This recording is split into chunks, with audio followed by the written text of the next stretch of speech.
action. Bonjour, la base Fécodi International, André de Kinshasa. Moi, c'est Titine Jolie, votre humble serviteur. Nous sommes ici dans votre émission base Fécodi International. Aujourd'hui, nous allons parler de l'athlétisme. Ici à Kinshasa, je sais que vous êtes étonnés. Il y a quoi de solo athlétisme. On va parler de ça. On va parler de l'INAFOOT, de CV Club. Et on va parler également les chances de Léopard pour se qualifier dans la Coupe du Monde. Qu'est-ce qu'il faut faire pour tout Kende? Coupe du Monde. Un grand merci à nos fidèles, des fidèles, surtout Bolingaka Fécodi. L'INAFOOT, championnat national de football à RDC. Beaucoup de problèmes jusqu'à ce qu'on se pose des questions pour savoir qu'est-ce qui se passe entre les équipes. Il y a Grand Katanga, le D Kassai. Grand Kassai, Grand Katanga. Football, ils ont politique. Donc, comme presque na souka, il y a tour, il y a phase de groupe. Pour tous les cas de playoff. Mais on a remarqué, les équipes, il y a Katanga, bazolinga kokobet les sous na Kassai. Et les équipes, il y a Grand Kassai, bazolinga pe kokobet les sous na Katanga. Donc, et comme forfait. Alors, situation Oyo, le président de l'INAFOOT, il faut avant solo là. Nous devons diagnostiquer, c'est dit à quoi les équipes à Katanga, ceux comme Nasuka Aba Kebet na équipe, il y a Kassai ba okendete. Les équipes à Kassai également, ceux qui ba Kebet na Katanga, balingi les sous kokende ko betate. Qu'est-ce qu'il y a comme problème? Il faut président de l'INAFOOT, abenga ba diriger à Grand Katanga, na Grand Kassai, il y a Mama Sport. À tout bango problème ni nezali ba meka ko parce que tout le monde a côté forfait OK de côté forfait et comment peut ça biso passe jusqu'à ce que Kaboul au monde à Kaboul à lui que football le koufi. Je me pose la question nous tous là kaka mabete na rani ne ministère du sport vieux Kaboul avant ça qui ba dirigeant ba club avant ça qui ba dirigeant il y a sport il y a football a ça qui bango boy Baboma, système, il y a Ligue 1, Ligue 2, bazo équipe tout et zonga na batante na bango, na ligue professionnelle na bango. Kabulo, le Rwanda qui ngwana, AFC bango parce que c'est le combat de tout le peuple congolais. Tout le monde appelle le Mazembe à zone na ligue na ye ya Grand Katanga. Ba proposition ba ligue na bango kuna, comme ça rivalité est na base. Tant qu'on est au niveau national et que même impulsion moko boy. Kabulo lo bakango ba yo kete. Et aujourd'hui, tout ça ko kende le boy. Ou Tosuka Wapi, le championnat haut.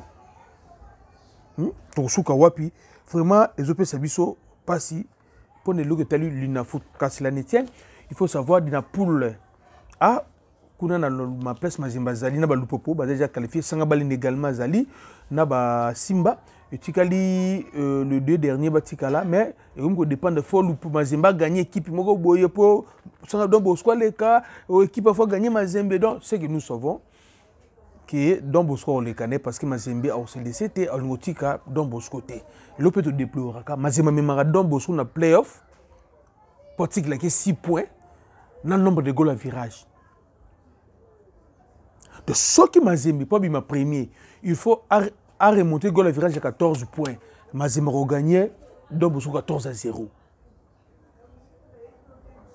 Donc, côté Kuna, côté la poule B, côté yo, vite na imana, les deux grands kabassele sortent na bangozo et banana noté.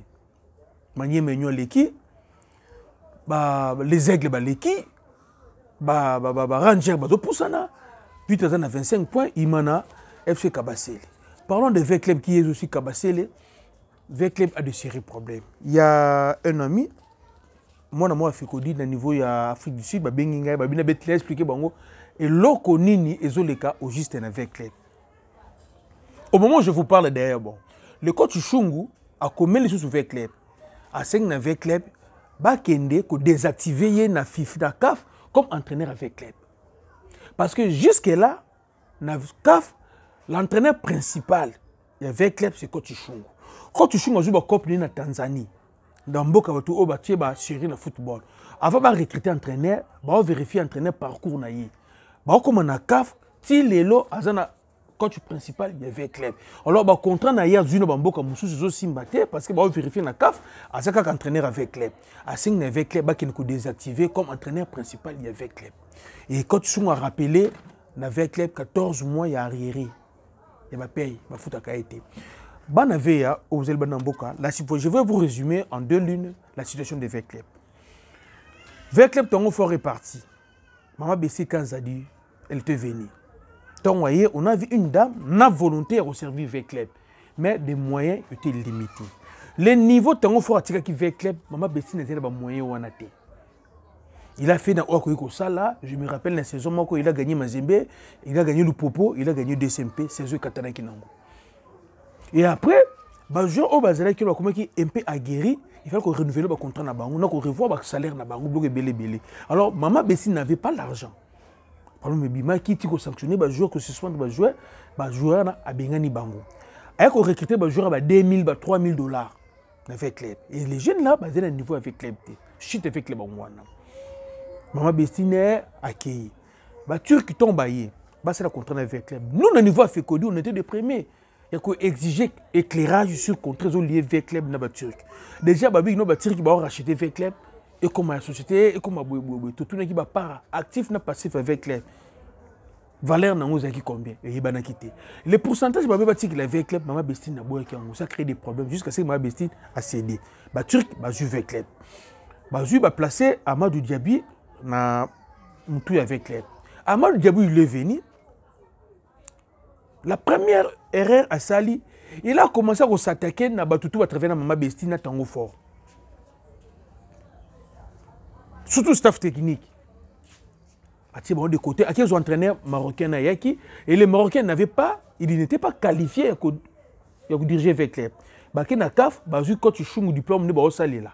Mais Marocains des titulaires. Pendant que quand tu choues un supérieur, il y a un diplôme. Ça c'est là. Le président Amadou, il est mort qui sont joueurs. Alors, les joueurs qui sont basés à un niveau avec club. Chut avec les monsieur Songwana. Dans un club sérieux, c'est pas le président à détecter les joueurs. On a un directeur technique qui travaille en collaboration avec l'entraîneur. C'est la choix de détection des joueurs. Mais ce n'est pas le président d'équipe. Mais Amadou, qui sont les joueurs, les joueurs ont aussi battu. Aujourd'hui, quand on a mis l'université, les Turcs ont aussi battu. Les Turcs vont appeler ça sur son bon côté. Ils vont appeler ça sur son bon côté. Ils ont comme à gauche, ils ont comme à droite. Amadou a comme submergé. Alors, Ali, il y a Kendele, avec les non à Kende. Comme dans Kinshasa, il y a des gens. Pour le président, qu'est-ce qu'ils font? Ils remplacent pour le score à match. L'équipe a été gagné le commune avec les Bangouana. Le président Amadou a la large. Avant d'abord solo là, aujourd'hui nous sommes le vendredi ici à Kinshasa, le 4 avril, à la réunion, la comité suprême va solo là pour sauver le club saison Oyo à qui pleut avec la Coupe d'Afrique. Espérons que cette fois-ci, les problèmes ils allaient, pas avec le club, pas contre Samaboko, na pochi.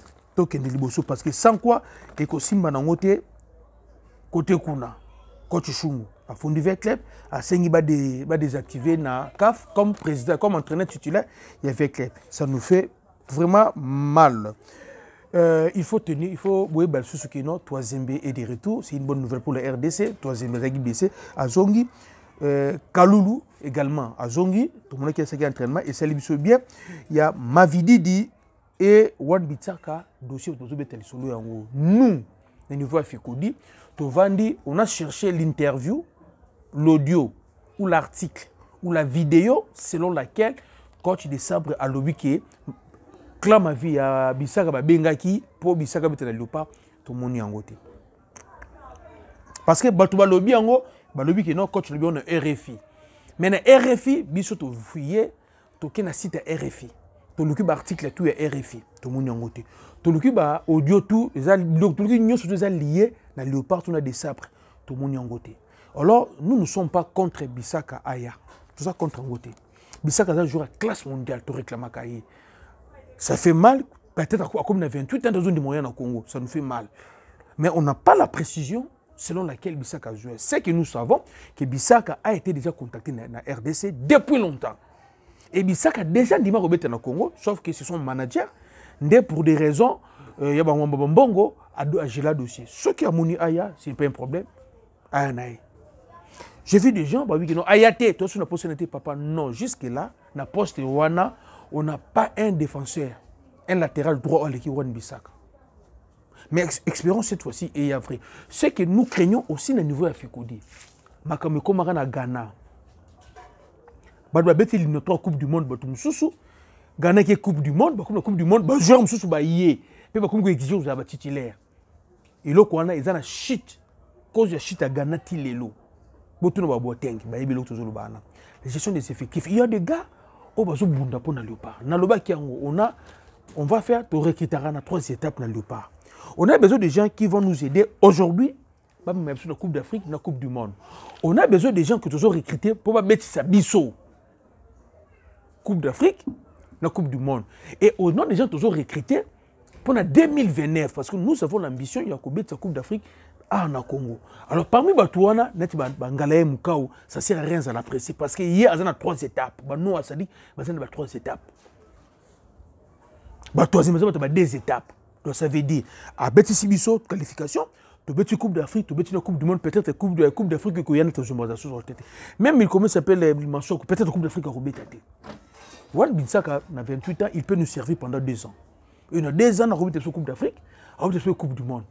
À Sali joueur, on a capable de Vinicius, Lamine Yamal. C'est un défenseur de classe mondiale. Tout ça, on a besoin de des tous les Willy, des petits Anthony Milambo. Nous, nous ne sommes pas contre. Mais nous voulons cette fois-ci ce qu'il y a Ayam Balamako. Parce que si tu aussi, pas du tout à Kaï, il a donné raison tout, tu réponds à la raison sur tout, mais tout le monde a Bisaka, Kakabou.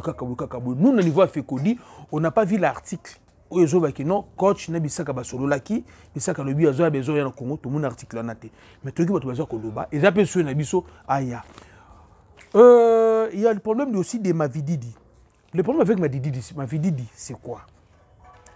Mavididi, officiellement, quand tu as contacté Haïti, officiellement, l'RDC n'a pas contacté Mavididi. On a encore contacté Mavididi, mais on a un mandat fait Kofate. On parle de contact de joueurs lorsque quelqu'un a un mandat de la fédération à qui contacter joueur. Là, on a contacter joueur. Il y a des Congolais. Il y a l'entourage, dans le quartier, il y a famille, papa, famille, maman, il y a contacter Mavididi pour nous remettre dans le Congo. Mais officiellement, non, on a contacté Mavididi. Et aujourd'hui, on a dit que non, Mavididi lui-même, il commence à manifester son souhait, il remet pour le Léopard. D'autres m'ont dit, non, c'est parce qu'il y a Leicester, et Leicester, il a probabilité de quitter la 2e division. Connaissons l'Angleterre, même la France, les grandes nations du football, l'Europe, vont jouer à la 2e division. Les grandes nations, il y a France, il y a Europe, ils vont jouer à la 2e division, une équipe nationale, l'équipe première, ils vont jouer à Bangote. Donc ma vie dit, l'on pourrait voir les matchs de l'Ouest. Soit qui dit dans la 2e division, contre ne peut que quitter. Mais soit une équipe nationale, à la 2e division, contre Nizala, moi, Licolo. Donc c'est une bonne chance. Yende a se positionné, à Bani Nakosala. Simo Banza, 20 billes. Simo Banza, plus fort que Osimhen en Turquie. 20 billes. On dit, il marque là-bas, chez nous, il ne marque pas. Pourquoi? Je voulais m'adresser à mes parents, il y a Simo Banza. Parents, il y a Essende. Parents, il y a Essende, na parents, il y a Simo Banza. Bino, parents, na bango. Vous voulez créer des polémiques avec Fiston Kalala Mayele. Fiston Kalala Mayele, il vient à l'équipe nationale, il marque les billes, il sauve la nation. Azo kini na club, azo tchaba bi, azo kanisi équipe na ye. So qui c'est ngo oya zoa. Eza ya ndenge ni. Oya l'équipe ba tunyo surtout. Soit une équipe nationale a gagné, a tchebi, a ken club a gagné. Eza mambaki cité. Namutu e bo sali l'étoile na ye. Namutu e bo sali la karma na ye. Ce que moi je vais demander dans le clan de Simo Banza, na clan ya Essende. Bana fait kodi. À l'époque, ceux qui ne pas bête au côté stade, au bout non, tout autour à stade, banderole, mais ça la sous quoi ni. C'est parce que les parents ba joueur, bana ba auto poto ba joueur, ba lingi bana na bangote, bakaba. C'est ça le vrai problème. Ba lingi na bomba kabate. Ba sala ka ba sadaka.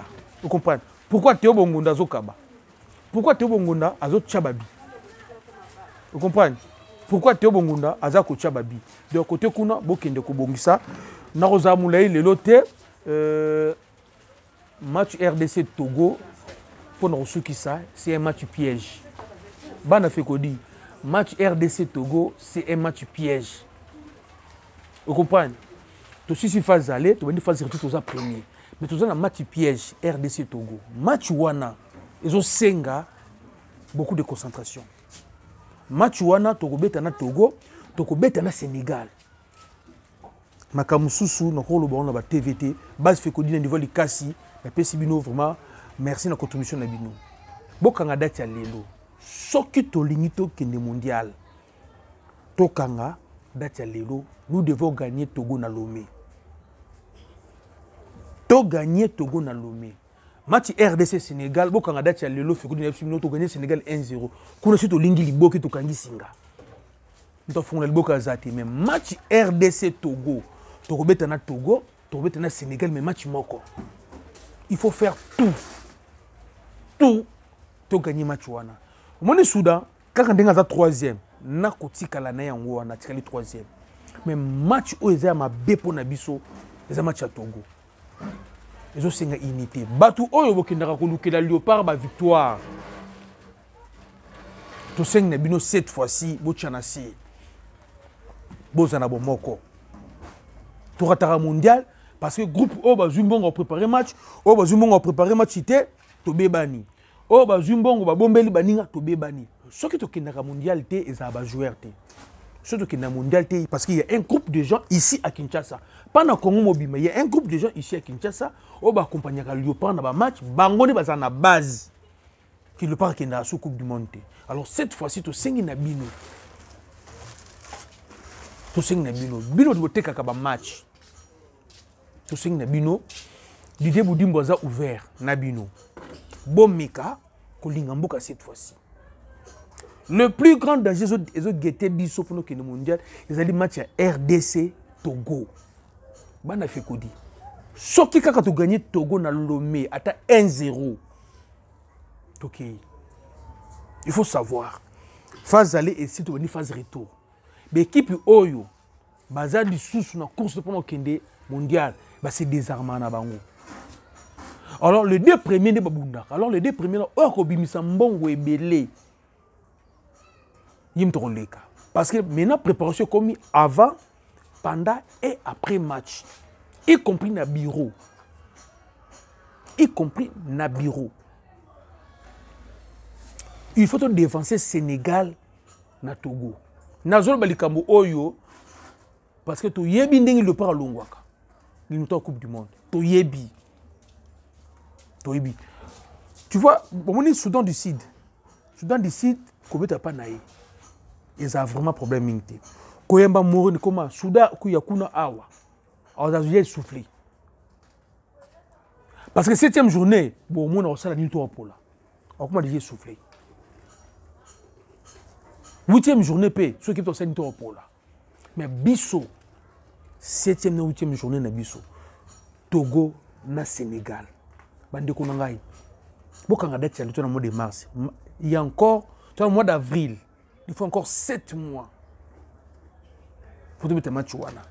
Alors pendant 7 mois, Soki, tout se préparer, tout se concentrer. Le match à Togo. Togo gagner Togo. Dans la préparation, il faut seulement la dimension surtout. La journée FIFA. Tout mettre la journée FIFA. Suivez ma joueur, tout ça suivez ma joueur. La structure, surtout la structure où il y a accompagné Léopard pour na koluka ba match. Trop le makam sur toute art. Mais n'ayez si nous devons prévenir bino. Sénégal a zoluka biso. L'administration. Inscrit. Vous voyez bino Sénégal a zoluka biso. Comme ils sont forts, bah c'est sérieux. Bah autres là match tout au bétaki. Si y a de gérer administratif dans match nil. Bah c'est la réserve. Tel que nous sommes là sur le plan administratif, tous sont notre salaire RT. Oh joueur moka qui est traîné comme ta bêta et Koko Simbate. Joueur azana des jaunes. Pemisaï. Joueur qui rouge. Tika Vanda. Tous bazo luka biso. Pendant que Sénégal a luka biso, biso nous luka Sénégal té. Faut pas oublier, bazana communauté munene ana Kinshasa. Tous la tête comme en septembre, tout le monde a le Sénégal. C'est le moment où tout le monde a le Sénégal. C'est le moment. S'il faut, tout le monde Mauritanie. abeti biso contre Sénégal et ça la maka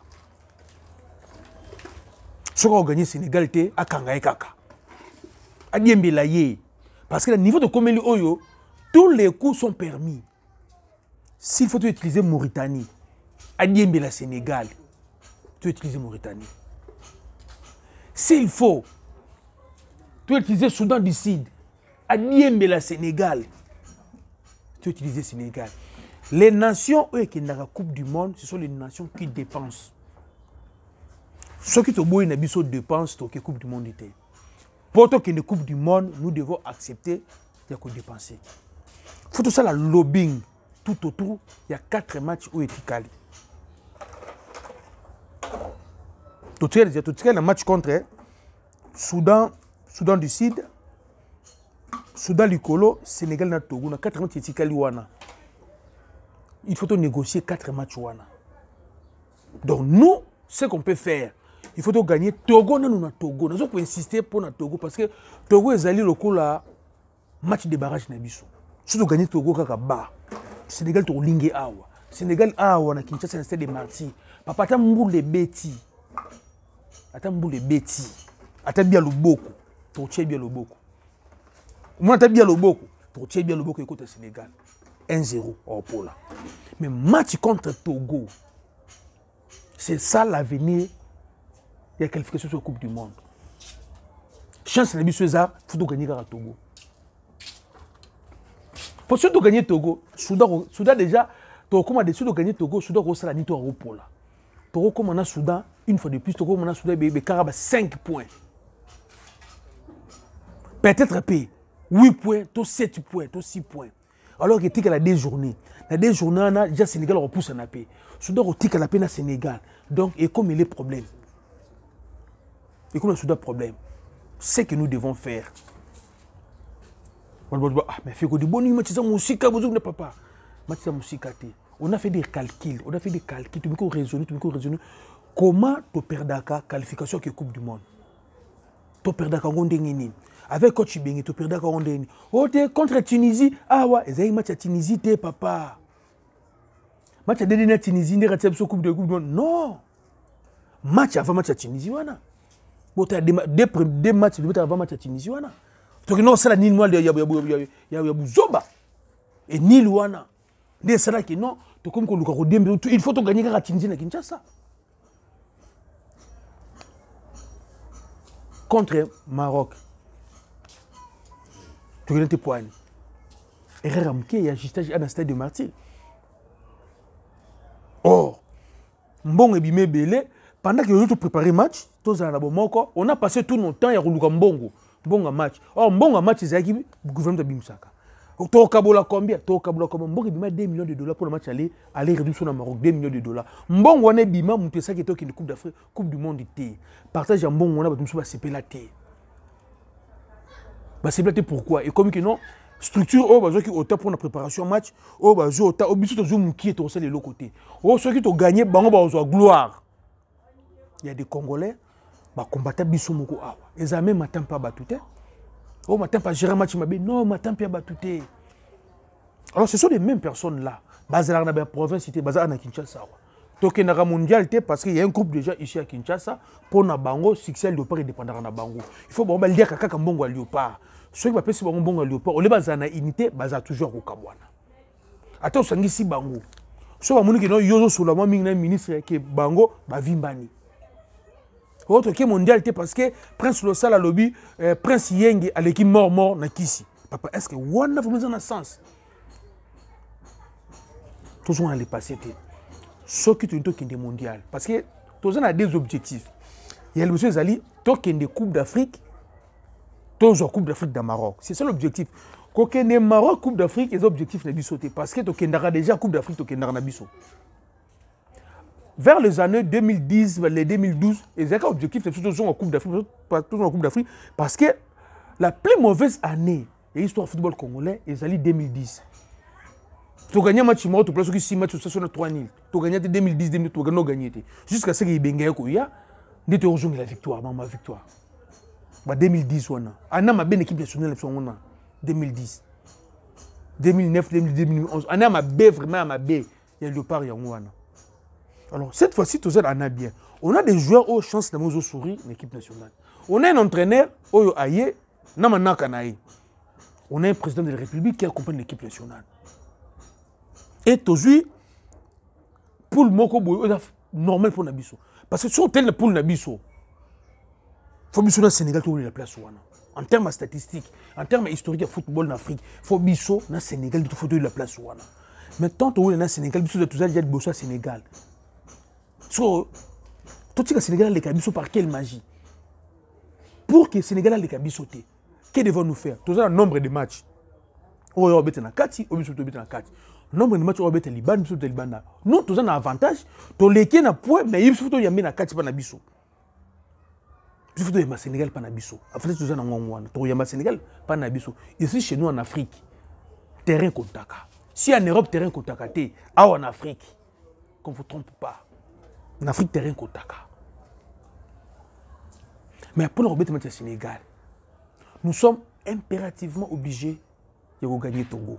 Nous avons insisté que le match à Togo. Nous avons bien sûr fait un match. Mais nous avons un match à Togo, nous avons Ningsangai. Nous avons Ningsanga Makolo. Le match à Togo, c'est ma B. Vous comprenez? Ah, on a fait tout le clair. Nous avons fait un Kimbangiste. Ah, Kimbangiste. Nous avons fait un Pevalongo. Ah, Pevalongo. Nous avons fait une église de noirs. Ah, église de noirs. Nous avons fait un catholique. Ah, catholique. Nous avons fait un musulman. Ah, pas musulman. Nous avons fait un ceux qui pas banane. Moutou na moutou. Ah, qui n'a pas le par victoire. Mais ce qui pas fait coder nos côtés na biso. Tout le monde a match à Togo, ça m'a bé. Vous comprenez? Match à Togo, ça m'a bé. Pour na bango, il y a un problème parce que bazana ba on a posé sur mondialité. C'est juste pour compléter na bango calendrier, si c'est calendrier pour ne pas avoir sanction au niveau CAF. Mais pour na biso, match est très capital. Bon, on va préparer l'équipe pour la Coupe d'Afrique pour les chiens. Nous tous bien pour la Coupe d'Afrique. C'est l'objectif de mon côté. Mais en termes de solo, nous avons la match nous avons kendele. Na une étoile na biso, ils ont une étoile moko boye pour le match à Togo. Na une bagarre vraiment ma casse pour le match à Togo. Sénégal a utilisé Togo, c'est pas un secret. Sénégal a utilisé Togo. Parce que tu as solo na biso na ndenga liboke, ba yebi singa iki non non te, oh de non non te, oh to benga débat yo, to papa. Eza question ya mbongo. Nana na ressorti premier pour na solo là. Na moment oyo faut simba Soudan du Sud. To simba Mauritanie. To Sénégal a un avantage pour nous kanga Togo à kangele biso. Nous faut to luka Soudan du Sud. To luka Mauritanie. Ceux qui vont gagner Sénégal té basa la l'île na Sénégal. Na moto komeli il faut que tala qui est notre défecteur. Soudan du Sud a soit défecteur na bisoté. Même in Soudan au nord, Soudan nord wana a soit défecteur na bisoté parce que na ndenge to kalindi to kenelbe a katani déjà. Mon qui troisième nana a kotika la troisième tina sukabo kanga dati lelo. Pour Sénégal a négligé le comme côté. Azo luka RDC partout. Partout, il y a partout. L'administration azo fouillé ba carton rouge tout au jour ba match, ba carton jaune tout au jour, ba sanction tout au nango tel joueur azo fouillé ba dossier na biso mais côté na biso RDC, un ça azo fouillé dossier Sénégal. Qu'est-ce que vous posez moi est-ce que l'administration na biso azo fouillé fait quoi fois ba azo fouillé dossier Sénégal, bah ils ont combien de joueurs ba beti déjà dans tournoi, combien ba joueurs ba carton, ba nene ba na sanction, ba nene ba za bo est-ce que ba azo ko fouillé yango. Sénégal a utilisé Togo pour combattre Bissau. Alors nous, comme Toyebi Yango déjà, à 8 mois, ceux qui à 7 mois de tournoi, à match, que devons-nous faire? On peut aussi contourner Sénégal, Togo. C'est faisable. Je sais que l'hôtel a fait que Dieu on dirait ma philosophie, papa. Niveau Tokomeli Oyo, je sais que tout ça mobimba.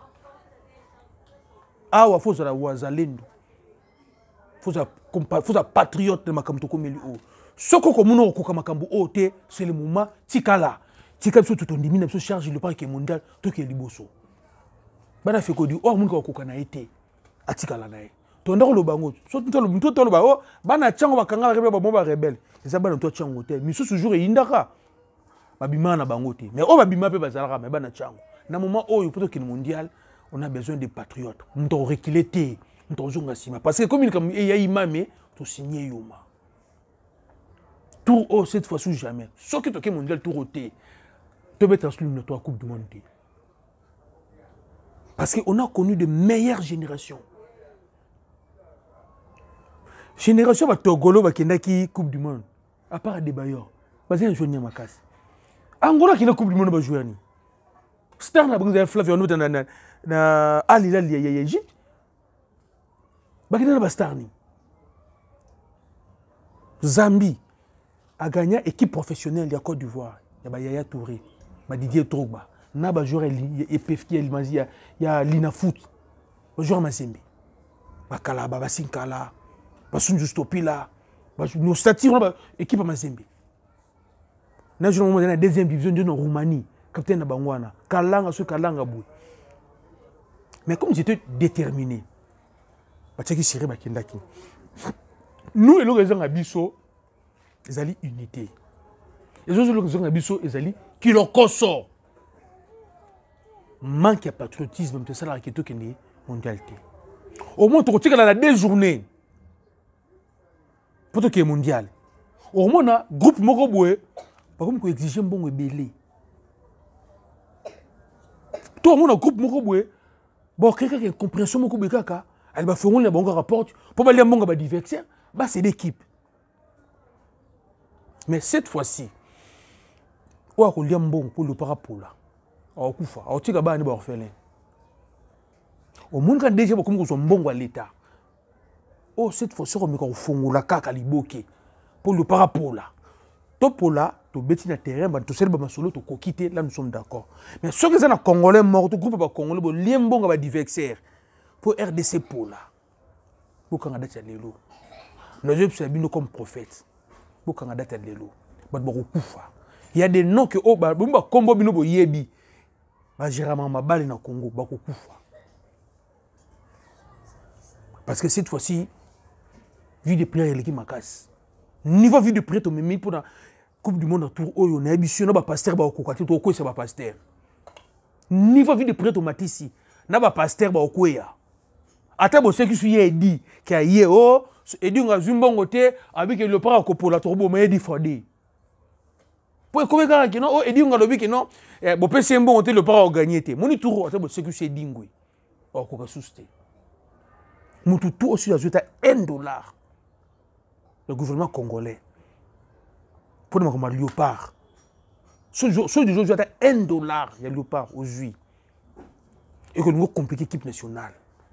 Na niveau vie de prière to commune nango bana fait kodi na ebisu ba do okufa peut toujours bango clair soko muno okoka na yo makambu oyo te zonga sima vous comprenez zonga sima zema ko to beta match suka to komi qualifier to ke mondial oyo to sali fête na yo na moment to zo bunda nanu to luka ba vrai wazalendo somo no okoka na yo te tika parce que na zo bango clair sur le plan administratif Sénégal a zo luka biso. Il est en train de faire des correspondances. À côté de la bâtiment, il y a un niveau à cave. Il y a un tournoi, combien de joueurs déjà. Combien de joueurs ont des sanctions. Les joueurs ont des statistiques au niveau de FIFA. Et Sénégal a besoin d'utiliser Togo à Kangabiso. Biso Togo contourner Togo. Pour qu'on continue Togo. Papa, biloko au Sénégal doit préparer pour Nabiso, je veux le salon pour Naï. Vous comprenez? Tout ça veut pour Naï. Côté bas joueur, vous s'inquiétez Nabinoté. Nous avons une meilleure sélection. On a des joueurs autour du monde. Au niveau de la Turquie, vous avez vu, Banda plus fort que Oshimen. Vous comprenez? Au niveau de la Turquie, Banda il est très fort.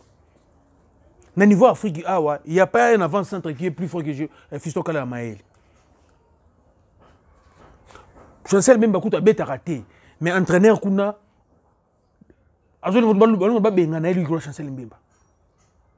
nous avons une équipe, nous encaissons moins. Bien que nous ayons marqué, mais nous avons encaissé Moukié. C'est ça notre force. Le système de jeu, on ne peut plus faire de débat sur le système de jeu à RDC. Le problème, c'était clair. On a recruté un entraîneur, on a une philosophie Moussoussou, et chez nous, on a une philosophie sur le football. Et ils ont balanaté. Mais l'entraîneur a une philosophie qui s'imposer dans le comme Simba. Le vrai problème, ce ne sont pas des joueurs. Notre problème, c'est les joueurs. Notre problème, c'est les Kinshasa. Je ne parle pas de tout Congo, mais Kinshasa, c'est structure d'appui à Léopard. Vraiment, pour me conseiller là, ou pour me conseiller là, pour que les bossons. Pour la dernière fois, tout a moni à Obanga. À la sûreté, le moment est venu reculer. Tu sais que Obandimi ko kufa pour ne colto que les bossons. Soit mon Obanga nous tika nao. Et côté les joueurs, c'est qu'on peut dire dans les joueurs. Niveau de Komeli, on a besoin de joueurs où on bêta, balle, un esprit Afrique. Ça veut dire quoi? Moi en Afrique, tu peux travailler en Kwasuma.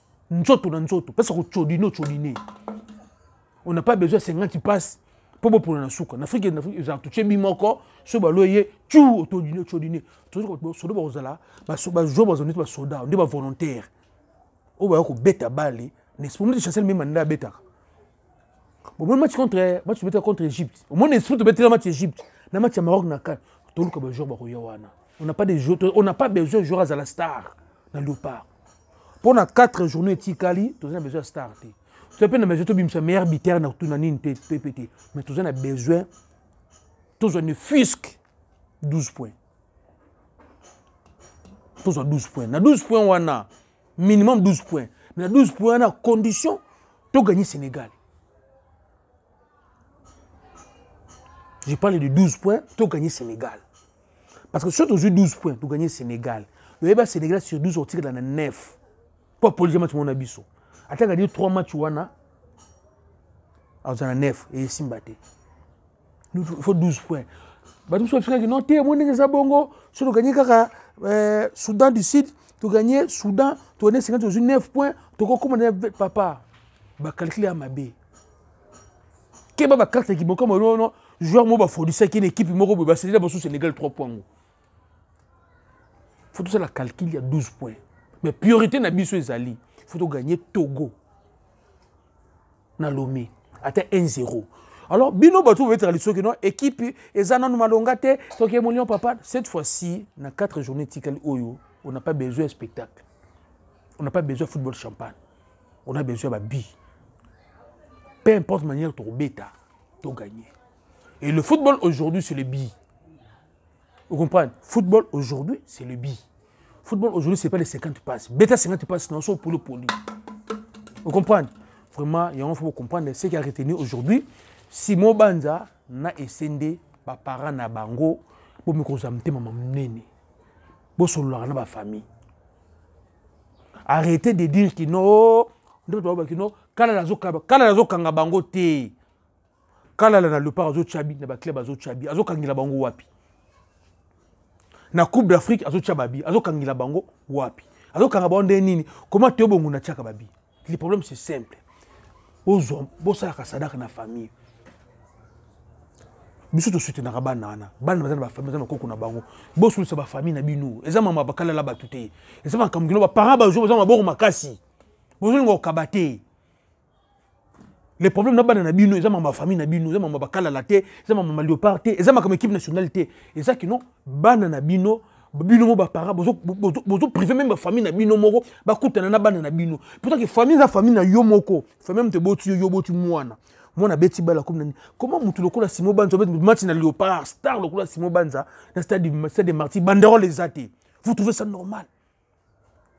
Star lokola Simo Banza, match na stade de Marty, banderole les athées.